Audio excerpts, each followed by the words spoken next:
Hi hello सर्वांना नमस्कार. रेशमी नाते या मराठी चॅनलमध्ये तुमचे सर्वांचे स्वागत आहे. एक लग्न असेही भाग 31.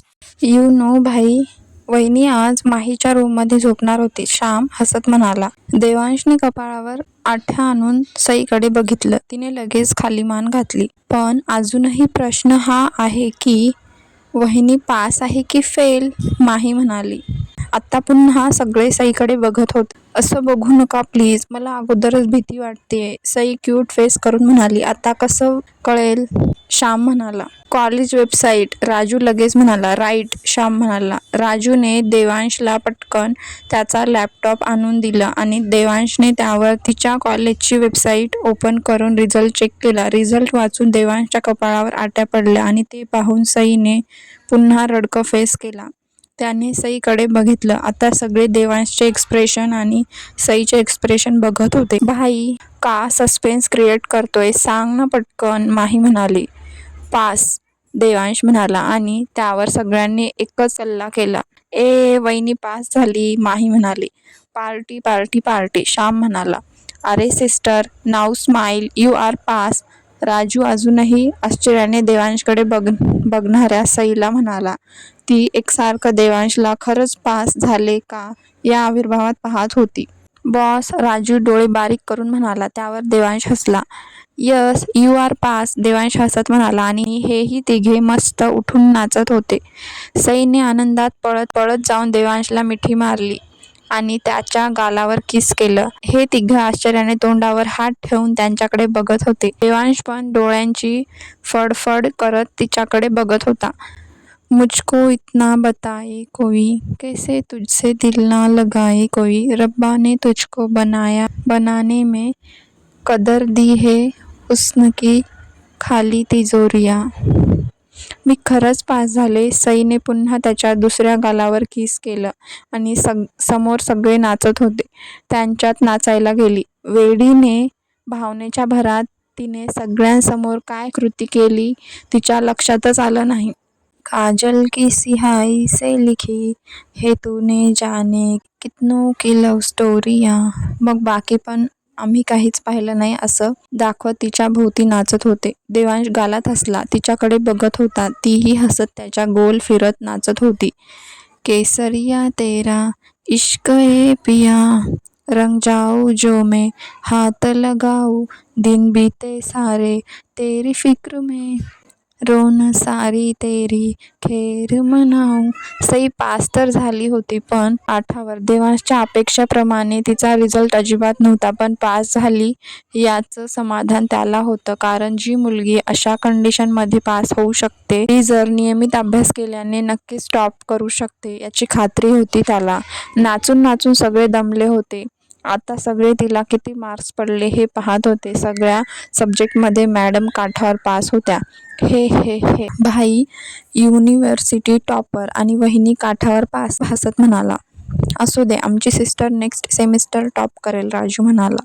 आता इथून रोज मी सांगेल त्या पद्धतीने अभ्यास करायचा, देवांश सईला म्हणाला. तिने हो मध्ये मान डोलावली. देवांशचं बोलणं ऐकून श्याम आणि माही एकमेकांकडे बघत हसत होते. काय झालं, सई म्हणाली. ते तुला उद्यापासून कळेलच, माही आणि सौरेकांना टाळी देत म्हणाले.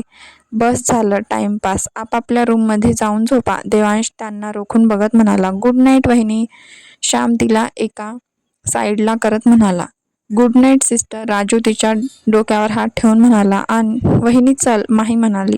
सई कुठे या आविर्भावात माहीकडे बघत होती. अरे भाई, आमचं ठरलं होतं की वहिनी माझ्या रूममध्ये झोपायला येणार, माही खट्याळ हसत म्हणाली. आता जर इथून 1, 2, 3 झाली नाहीस तर सकाळी 4 वाजता उठवेल आणि अभ्यासाला बसवील, देवांश माहीला रोखून बघत म्हणाला.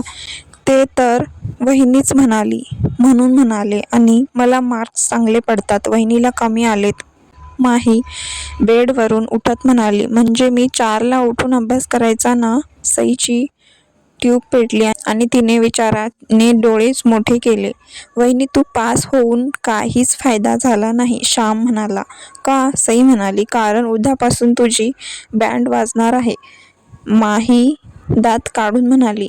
सईने भीतीने एक आवंडा गिळला. भाई पळ, माही श्यामला म्हणाली आणि मग तिघेही हसत रूम बाहेर निघून गेले. देवांशने दार नीट बंद केले आणि ती सकाळी खरंच 4ला उठावं लागेल का या आविर्भावात त्याच्याकडे बघत होती. अजून त्यासाठी वेळ आहे. कॉलेज सुरू झाल्यावर अभ्यासाला सुरुवात करायची आहे, देवांश तिला समजावत होता. पण 4 वाजता? सई प्रश्नार्थक मुद्रेने त्याच्याकडे बघत म्हणाली. ते मजा घेत होते तुझी, देवांश म्हणाला. हो ना, सई आश्चर्याने म्हणाली. तुला माझ्यावर विश्वास नाही? देवांश भुवया उंचावत म्हणाला. नाही तसं आहे, पण ते तुम्ही खडूस आहात ना म्हणून विश्वास नाही बसत. सई लगेच बोलून गेली. व्हॉट? काय आहे मी? देवांश म्हणाला. खूपच चांगले, सई जीभ चावत म्हणाली. नाऊ कम ऑन, झोप आता, देवांश बेडवर आडवा होत म्हणाला. मग सई त्याच्या बाजूला जाऊन पडली. त्याने तिला मिठीत घेतले आणि मग दोघेही शांत झोपले. 2-3 दिवस असेच गेले आणि सईचं न्यू कॉलेज सुरू झालं. आज तिच्या कॉलेजचा पहिला दिवस होता. खूप उत्साहित होती ती कॉलेजला जाण्यासाठी. देवांशने तिला कॉलेजमध्ये आणलं. तिला सोडून तो ऑफिसमध्ये जाणार होता. गाडी कॉलेजच्या गेट समोर येऊन उभी राहिली. खूप मोठा आणि नामांकित कॉलेज होता. नामांकित कॉलेज असल्याने सईला प्रचंड भीती वाटत होती. सगळे स्टुडंट एकदम श्रीमंत सुशिक्षित कुटुंबातील होते. त्यांचे कपडेही त्याचप्रमाणे होते. तिने साधा पंजाबी ड्रेस घातला होता. त्यावर ओढणी, मोकळे केस आणि हलकासा मेकअप. साधी, खूप सुंदर दिसत होती ती. पण त्या मुलींना बघून तिला भीती वाटत होती. सईने देवांशकडे बघितलं. त्याला तिची भीती कळाली. डोंट वरी, तुला त्यांच्यासोबत फॅशन कॉम्पिटिशन नाही करायचंय आणि तू अशी छान दिसतेस. गो, देवांश तिच्या कपाळावर ओठ टेकवत म्हणाला. तिने त्याला गोड अशी स्माईल दिली आणि गाडीतून बाहेर आली. देवांश तिला बाय करून निघाला. सईने पलटून कॉलेजच्या मोठ्या गेटमध्ये श्वास घेत तिने गेटचा आत पाऊल टाकला. सगळीकडे मुला-मुलींचे घोळपे उभे असलेले दिसत होते. बरेच जण तिला निहाळत होते. तिने त्यांच्याकडे दुर्लक्ष करत समोर चालत होती. समोर तिला एक पिऊन दिसला. दादा, तिने त्याला आवाज दिला. कोण तुम्ही? पिऊन गोंधळून आजूबाजूला बघत म्हणाला. मला माझा क्लास कुठे आहे सांगाल का? सई म्हणाली. New admission? पिऊन तिला निहाळत म्हणाला. हो, सई म्हणाली. कोणतं वर्ष? पिऊन म्हणाला. BA सेकंड इयर, सई म्हणाली. छान, या मी तुम्हाला तुमच्या क्लासपर्यंत सोडतो, पिऊन म्हणाला. सईने हो मध्ये मान डोलावली. मग त्याने सईला तिच्या क्लास बाहेर सोडलं. सईने त्यांचेही धन्यवाद मानून क्लासमध्ये प्रवेश केला. सगळे एक तिच्यासारखीच मुलगी होती जी साध्या कपड्यामध्ये होती. तिच्याजवळ जाऊन बसली. हाय, सई त्या मुलीला म्हणाली. हाय, न्यू ॲडमिशन, ती मुलगी म्हणाली. हो, माझं नाव सई आहे, सई म्हणाली. मी शीतल, ती मुलगी म्हणाली. मग दोघींची छान मैत्री झाली. हे ही आमची जागा आहे. समोरून फॅशनेबल 4-5 मुलींचा घोळका तिथे आला. इथे नाव आहे का तुमचं? शीतल म्हणाली. हो आहे. आता उठ, समोरील मुलगी म्हणाली.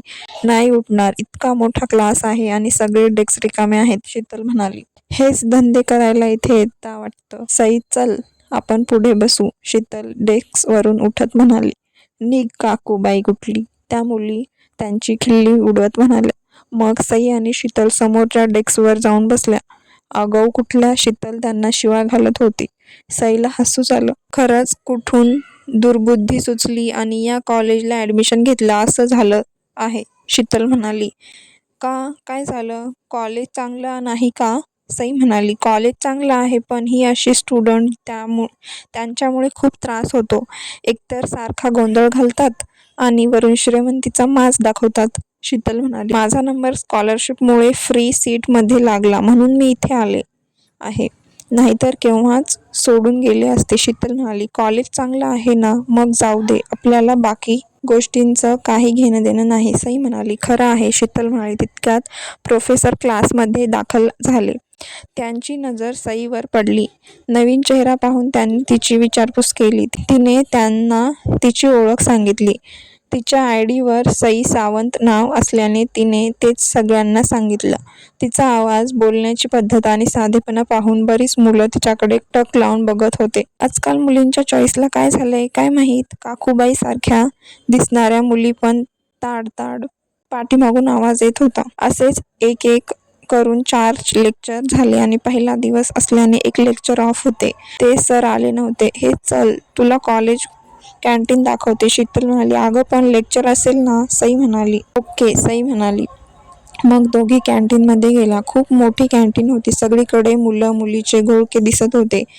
सई पहिल्यांदाच हे सगळं अनुभवत होती. ती सगळीकडे खूप कुतूहलाने बघत होती. हे मिशा, त्या बघ काकूबाई, एक मुलगी म्हणाली. त्या शीतल सोबत ती न्यू ॲडमिशन पण आहे. दुसरी मुलगी, न्यू ॲडमिशन, मग तर थोडी मजा आलीच पाहिजे. मिशा, तिने मुद्दाम पाय समोर केला आणि चालता चालता तिच्या पायात पाय अडकून सईचा तोल गेला.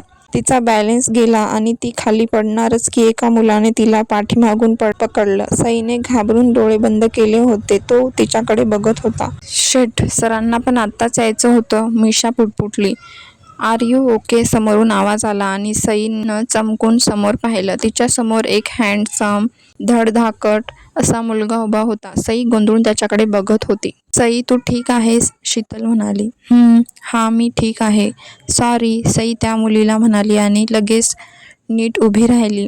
मिस मिशा, तुम्ही मला ऑफिसमध्ये येऊन भेटा, तो मुलगा मिशावर एक रागीट कटाक्ष टाकून म्हणाला. मिशाने भीतीने एक आवहंडा गिळला.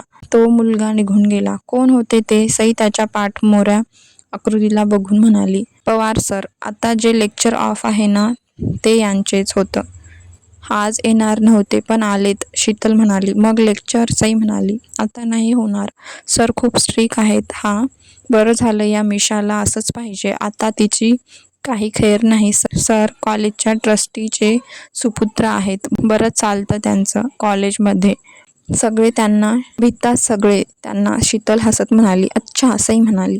शेवटचं लेक्चर करून सई घरी आली. कॉलेजचा पहिलाच दिवस होता, त्यामुळे तिला कधी एकदा देवांशला सगळ्या गोष्टी सांगू असं झालं होतं. देवांशने तिला किचनमध्ये पाऊल टाकायचं नाही हे सगळ्या समोर बजावलं होतं. त्यामुळे तिला खास काही करण्यासारखं नव्हतं. त्याची वाट बघत तिने तिची पुस्तक, बॅग, अभ्यासाचं सगळं सामान टेबलवर नीट लावून घेतलं. देवांश ऑफिसमधून आला. जेवण करून दोघेही छान गप्पा मारत बसले होते. समोर काय झाले पाहूया पुढील भागात. हा भाग कसा वाटला कमेंट करून नक्की सांगा. नवीन असल्यास आपल्या चॅनलला सबस्क्राईब करायला विसरू नका. भेटूया पुढील भागात.